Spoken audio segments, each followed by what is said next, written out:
doing this and stuff like that. Hey, you chose her. Right. You know? You chose her. Yes. So you chose her for 18 years. This is what I'm saying, bro. Right. For 18 years, when you have that baby, for 18 years at the minimum, that's who you chose. And you better get ready. You know what I mean? For real. Be ready. Yeah. Yep. And That's you what also some people got say. you got that ratio of those women, like women. And like I said, what we saying is not the best women, and we just trying to promote thought. It's like you have those that try to live their daughter's life out through them. Yeah. You got women that's like that.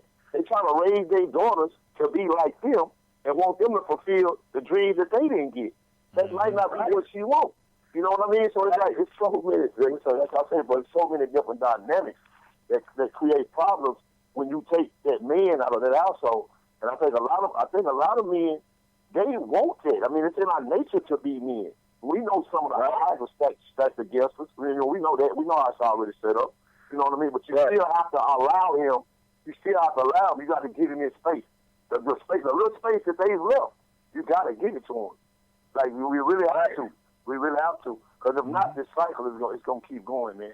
It's going to keep going. You got to keep going. You got to speak. You got to speak the truth based upon your experience. You have to be able to rationalize it based upon what you're going through. Then also you have to have people that's receptive of what you're saying, because a lot of time when you ask people to be self-reflective, that's hard, man. That's hard to do.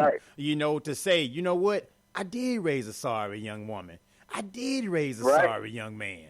And then who are you to come in and say this child sorry? They need to do this, that. You don't know. You wasn't there. You wasn't there. You know what I'm saying? So it's hard. So you have to really have some kind of understanding, I think, from all points, you know, of everybody. That's why I say serious discussions, you know, because if you never raise a stepchild, you don't know how to do it. If you never raise a biological child, you don't know how to do it. So as that child is growing, so are you. And so their life is going on a certain path, so is yours. Y'all just happen to do it together. And especially then now you mixing up different thoughts, different ideas, different households, different ways of doing things, different way of accomplishing things, different ways of being raised. And so you bring all that into one spot, there has to be some compromise, man. That's a must, right?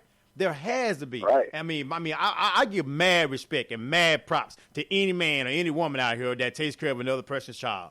That a person can lay, as you say, lay with that woman or that man, have that child, and walk away from that child, and someone else comes in and assumes that responsibility and marries that woman and the children. Shout out, much respect, because that takes a lot to do that, man. I mean, and then to be realistic, you know, it's not too many women that don't have children, bro. Especially when you start getting up in age, even when they're younger. So you already, most people, they be together until they have the baby come, and that's when they break up. I mean, what if they the not married, hell? look at the dynamic. You know what I mean? I see that all the time. That's when everything starts. So, you know, so you already set up to be in a blended family. That's ready-made family, as they used to call it. So, but you know, if we go back to our roots, the old adage, it takes a village to raise a child. Yes. See, I look at it even deeper. You know, when I had stepsons, not just my stepsons, but also look at these young black brothers. You know what I mean? I'm looking at it deeper than just going in and like. But see, some people go in it with the mentality, these ain't my kids. They want the woman, right? And these are men. Let me get on the men, right? Some of these men like the woman, but I really don't want the kids. But by default, I gotta be around them. So I'm not gonna reach for them that much. I'm gonna do the bare minimum. I ain't gonna teach them nothing. I ain't gonna show them that love like that. For the simple fact, them not my kids. And sometimes society promotes this, bro. Even some of the Tyler Perry movies, I seen it. You know she got 4 kids, huh? You know that movie? Yep. You know she got these little kids, huh? You know, it's all right. They put a stigma on sisters with kids. That's wrong too. They do. Yeah, they wrong. That's gonna be a good woman, and it goes back to, like you said, Shelton, it goes back to childhood. Some of these women don't know themselves. They trying to find themselves. Their mama probably ain't talked to them. They broken, so they looking for love in all the wrong places. And exactly. So we gotta look at that too, bro. You know what I mean? You're right. But because of that, though, because they looking for love in all the wrong places, they're going to find themselves by themselves because they don't find a man that has that staying power, right? That consciousness, that understands, you know what, your kids may be bad as all outdoors, but does that mean you as a woman don't deserve love? Right. But see, it's going back to looking in that mirror, like you said. You know, we talk about this stuff, and all of us got faults. But until we look in that mirror, we're gonna keep picking the same people. You wonder why? You say, man, I keep getting these bad dudes. Okay, maybe it's something about you that's attracting them. And these dudes, I keep getting the bad chicks.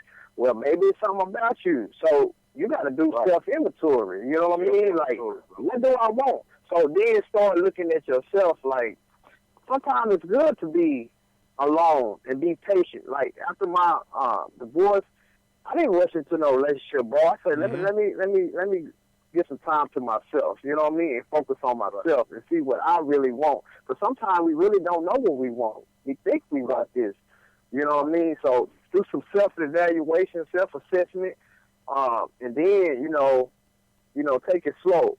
But then, you know, a lot of times, bro, we get this attitude of, I could do bad by myself, you know, it's just me and God or me and Jesus, you know. Well, Jesus can't be your boyfriend. God can't be your boyfriend. You know what I mean? You still want somebody. That's a smoke screen. You know what I mean? So, exactly see, that type of attitude right there, you're going to be alone. That bed get cold, too. You keep living like that. That's that almost a defeatist mentality, right? Because people get tired. Right. You get tired of trying, right? Okay, you got the saying that the good guys finish last, right? You know, you seen it. Right. You may have even been that guy. Been nice, been kind, run you right over for a cat that don't care nothing about him. Right. You're right. There you go, right there, Shelton. You said you was treating the sister real nice. Remember you said that last segment. She told me I was too nice. You was too nice. Told me I was too nice. See, but you know what I told her? Really Toodaloo. Deuce. You don't never really hear him saying, he too mean. You don't really hear sisters say that. They'll say you too nice. They don't never really say you too mean. Too nice. Right. Too predictable. You go to work, man. When you take people out their comfort zone, man, they're gonna gravitate to what they know. Right. You know, and it's like you got familiar. You got like the men and women. Like you got some sisters out there that's actually trying to move forward, right? But they'll encounter that brother. You know what I mean? They'll encounter that brother that may have he might start verbally abusing her, he might start physically abusing her, and she's going to instantly gravitate to what she knows, right? Because she just came from the project. She's going to go back to the project on you. That's mentally and physically. You know what I mean? And this is what we see, because the percentage of us that done got to that conscious level is very low. So the other 85% is just like, they still just wondering. And that's why some of the things we see is still happening. It's a continuous cycle because, you know, some of them are trying to move forward, but because they haven't been there that long and haven't met somebody that's still on their wavelength, the first incident, you're going to gravitate to what you know. Yeah, you're right. You know what I mean? Right. Instantly, this is how it's going to happen. It's just like with one of us, we conscious brothers. Well, let us be walking up in the mall or so what with our wives or children, and somebody say something disrespectful. The first instinct is going to be like this fool don't lost his mind. Say, man. You know what I mean? It ain't going to be no, you know what I mean? It's going to be an instant reaction. Yeah. But let us been raised up in a neighborhood or environment to where it was calm. The first approach, that's what you're going to gravitate toward. Right. You know what I mean? And this is what we're seeing. That's why that level of consciousness is spreading, but the percentage is real low. And everybody else is just kind of like floating, because people that actually know better, they have that tendency to do better. If you're willing to, if you want to. Hey, man, I know this right here, man. This real, because we talking about the streets, you know what I mean? Yes, sir. I know, and then sex is the other powerful drug, man. That's why you got a lot of, because you wonder why, damn, what's she doing with him? You know what I'm just saying, from a distance, man. She's educated, got a good job, but she got the dude to sit at home and do this. A lot of that, you know why? Because he's sick. He's sick on her good. and that's different from, and they be gone. Grown women, grown. Jill Scott just said this, and she used the word. I don't want to be vulgar on the show, but she used the word demonetized. You already know what I'm talking about. Yeah. It's That's all right, man. I can put a PG. I can put a parental guidance thing on it. Comes from that, bro. Yeah, right. You know what I mean? And let's keep it real. Like, sometimes you can sex these women real good. Hey, that's another dynamic. And that's why they don't want what they call a square dude who may not be doing that. He got the good job and all this stuff here. He ain't breaking the back, though. He ain't blowing that back out. He ain't putting it down like that. You know what I mean? So she like, hey, man, you know these sisters, bro. I'm out here, man. I grew up around there. We know how it goes. They want you to blow that back out. If you ain't working with nothing, don't even, hey, no, I'm being honest. Don't even come around her. How you leave a man that he works too much? Oh, 9 to 5 ass, brother. Y'all right, boy. And all you gotta do, look, Shelton, and this how you know I ain't lying. Look at how some of these women. Samora talked about this in her stand-up comedy. She made this statement, right? You remember Queens of Comedy, and she said, "Do you ain't putting it down? You better be quiet. You don't say nothing. Listen, this what she said. All the women laughing in the crowd. You ain't putting it down, don't you say nothing. You better write a note. You don't tell me. You don't make no demands. But the dude who putting it down, baby, he can go over there any time of night. He can talk crazy to you. You still take it back. A lot of that is sexual, bro. Yeah. I'm just keeping it real, bro. You know what I'm talking about, right? I remember that. She said he'll get the car keys with no license, no insurance. As long as he putting it down. You give him the key to the debit card. You know what I mean? For real, bro. You're right, bro. It's crazy. Yeah. Got her card, got her card, the bank card, got her car, got her key. Now, you're a brother who work hard every day. You can't get a meal. No. Get your regular sex game out of here. For real, bro. Yeah, bro. It's just this how it is. This how it is. It's straight from the streets. Straight from the streets, man. We got to keep it 100, man. Already, we keep it 1,000. Keep it 1,000. So, hey, we never want to leave a show without giving solutions. All right. So, so you first, Mr. Booker. In reference to the giving, setting limits, the step drama, the rearing of the kids. What are some of the solutions you think to some of these? Yes, sir. I would say to that, man. As far as the giving, man, for everybody, you know what I mean? Just, if it's enough for one, it's enough for two. You know what I'm saying? If it's enough for one, it's enough for two.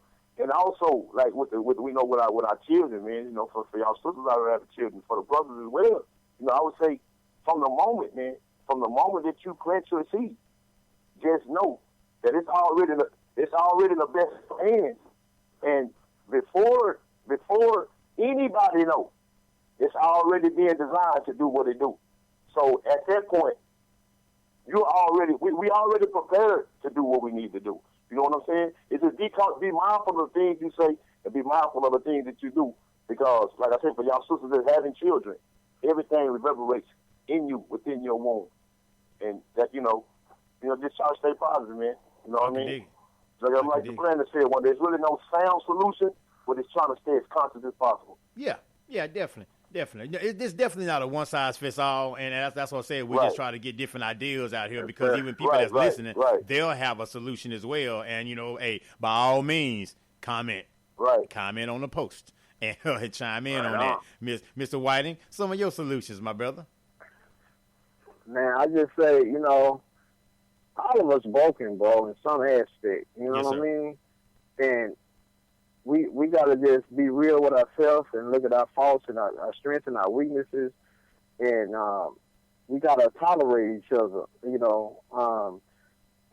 try to strive to make it work. If we like more of the things about each other that we dislike, well, that's grounds for us striving to make it work. Mm-hmm. And there's no such thing as no 50-50. You know what I mean? To me, it's just my opinion. I don't think no 50-50. We need to be realistic because we're not going to give 50-50 all the time. And I think one of the main things is communications, bro.